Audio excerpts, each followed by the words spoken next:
ধন্যবাদ তুরস্ককে, তবে ধন্যবাদ পুরোটা দিতে পারলাম না।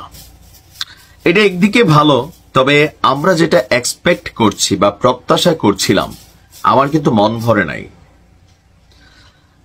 দুইটা যুদ্ধে ইসরায়েলের কাছে শোচনীয় পরাজয়ের পরও অটোমান সাম্রাজ্যের এক সময়ের যারা কি বলা হয় যে এই পশ্চিমাদেরকে শাসন করত, এই অটোমান সাম্রাজ্য বা আজকের দিনের তুরস্ক, এদের আমার মনে হয় যে খুব বেশি শিক্ষা হয় নাই।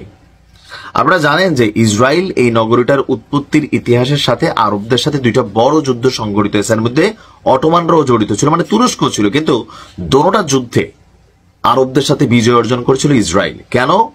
আলাদা আলাদা যুদ্ধ করার কারণে। কারণ ইসরায়েলকে সম্মিলিতভাবে পশ্চিমারা সাপোর্ট করে। আমাদের আরবরা নিজেদের গায়ে এসে কিল না পড়লে সজাগ হয় না, আর অনেক আছে কিল খাইয়া হজম করে। তারপরেও মন্দের ভালো, ইসরায়েল এবং ইরানের এই চলমান সংঘাতের মধ্যে সম্ভাব্য যে কোনো পরিস্থিতির জন্য প্রস্তুতি নিচ্ছে তুরস্ক। তুরস্ক ইরানের পক্ষে গিয়া মাঠে নেমে যুদ্ধ করবে এরকম কিন্তু কিছু না। বিষয়টা আবারও ক্লিয়ার করি।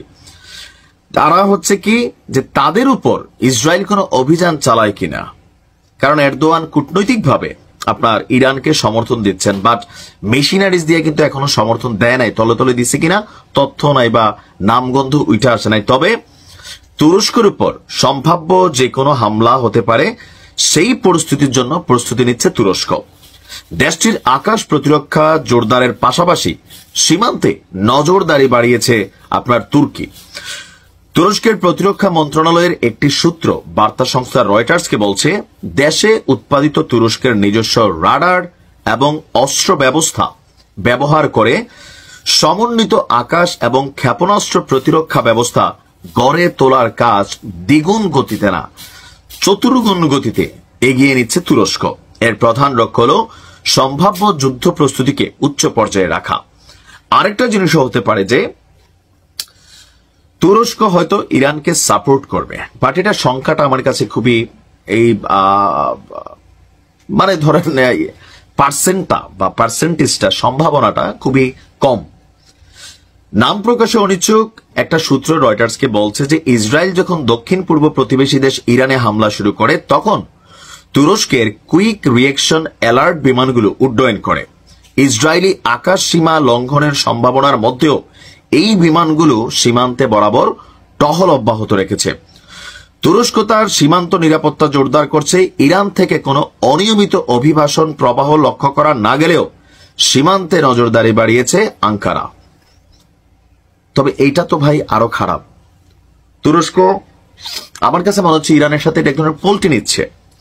তুরস্ক এবং ইরানের মধ্যে যে সীমান্ত আছে, সেই সীমান্ত দিয়া ইরানের জনগণ তুরস্কে ঢুকতে পারে, সম্ভবত এই আশঙ্কার কারণে তারা সীমান্তে নজর বাড়িয়েছে। এখন তুরস্কের সাথে সরাসরি সম্ভবত ইসরায়েলের কোনো সীমানা নাই। এই যে আলাদা প্রতিরক্ষা ব্যবস্থা তৈরি, যুদ্ধ বিমান উড়ানো বা আকাশ প্রতিরক্ষা ব্যবস্থা জোরদার করা, এগুলো দিয়া যদি কখনো ইসরায়েলের সাথে সরাসরি যুদ্ধে লিপ্ত হয়, ইসরায়েলের যে বৃহত্তর ইসরায়েল তৈরির পরিকল্পনা, সেই পরিকল্পনা লক্ষ্যে ধারাবাহিক যে মিশন গাজা শেষ, সেই পরিকল্পনার তৃতীয় টার্গেট কিন্তু হচ্ছে তুরস্ক। তো তুরস্ক যে এত জানে যে তারা টার্গেট, এখন তুরস্ক যে যুদ্ধের প্রস্তুতি নিচ্ছে এটা ইরানের পক্ষ হয়ে না। তো শক্তিশালী ইরানকে যদি হারানো সম্ভব হয়ে যায়, আমেরিকা যদি এখানে জয়েন করে ফেলে যুদ্ধে এসে, তো ইরানের পরাজয়টা অনেকটা নিশ্চিত হয়ে যাবে। এরপর তুরস্ক, এরপর পাকিস্তান, এরপর আরো যে আরব রাষ্ট্রগুলো আছে ধাপে ধাপে। তুরস্কের উচিত এই আলাদা দৌড়াদৌড়ি না করে ইরানকে সাপোর্ট করা, কারণ তুরস্ক যথেষ্ট শক্তিশালী একটা রাষ্ট্র এবং ন্যাটোর কিন্তু সদস্য। তবে আমি সুলতান এরদোয়ান, এই তুরস্কের প্রেসিডেন্ট, ওনার প্রতি মাঝে মাঝে আমার যথেষ্ট বিরক্তি আসে যে এই লোকটা আসলে কি করে, খালি ফাঁকনা ফাঁকনা কথা কওয়া ছাড়া আসলে অ্যাক্টিভিটিসটা কি। খুশি হইতাম যে তুরস্ক মাঠে নামতেছে, সম্ভাব্য যুদ্ধের প্রস্তুতি নিচ্ছে ইরানকে সাপোর্ট করার জন্য, কিন্তু বিষয়টা তো ওরকম না। দুদিরা যুদ্ধে পরাজয়ের পরও শিক্ষা হয়নি আরবদের। দেখা যাক, ইরানকে আল্লাহর হাতে হেফাজতের জন্য দিয়ে দিলাম। ভালো থাকুন।